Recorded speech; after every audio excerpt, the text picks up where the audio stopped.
पुणे विद्यापीठातल्या वसतिगृहाच्या जेवणामध्ये किडे आणि अळ्या आढळल्या।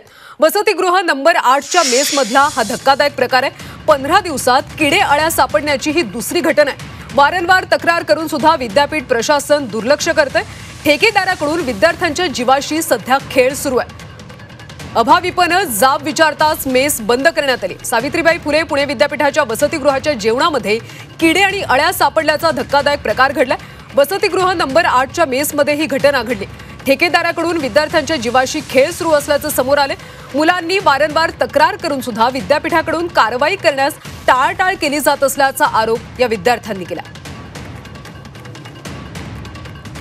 सविस्तर माहिती घेऊयात आमचे प्रतिनिधी अरुण मेहत्रे यांच्याकडून। अरुण, खरं तर ही दुसरी घटना आहे। वसतिगृहाच्या जेवणामध्ये किडे आणि अळ्या सापडल्यात। विद्यार्थ्यांनी वारंवार तक्रार केली, मात्र विद्यापीठ दुर्लक्ष करत असल्याचं पाहायला मिळतं। आता तरी विद्यापीठाकडून काही स्पष्टीकरण आलंय का? खरं तर विद्यापीठांना तातडीने या संदर्भात काहीतरी कारवाई आणि कार्यवाही करणं अपेक्षित आहे। काही दिवसांपूर्वी तशीच घटना घडली होती। विद्यार्थ्यांच्या जेवणामध्ये अळ्या आणि किडे आढळून आल्या होत्या। आज पुन्हा एकदा तोच प्रकार घडल्यामुळे तिथे विद्यार्थी संतप्त झाले।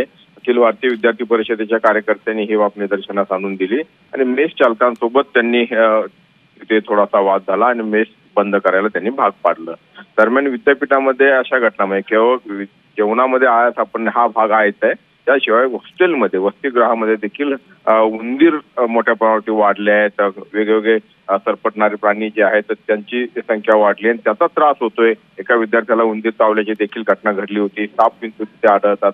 अशा प्रकारच्या देखील तक्रारी आहेत आणि त्यामुळे एकूणच विद्यार्थ्यांचं म्हणजे विद्यापीठामध्ये राहणाऱ्या विद्यार्थ्यांचं त्या ठिकाणी राहणं हे अवघड झालेलं आहे आणि त्या संदर्भात विद्यापीठानं कारवाई करावी यासाठी विद्यार्थी संघटनांकडून आंदोलन देखील झालं होतं, मात्र अजूनपर्यंत त्याला फारसा सकारात्मक प्रतिसाद मिळत नाही हे या ठिकाणी जाणवतंय।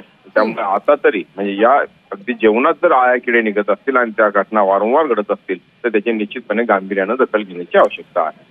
नक्कीच अरुण, त्यामुळे आता तरी विद्यापीठ प्रशासन काही हालचाली करते का हे पाहावं लागेल। धन्यवाद माहितीसाठी।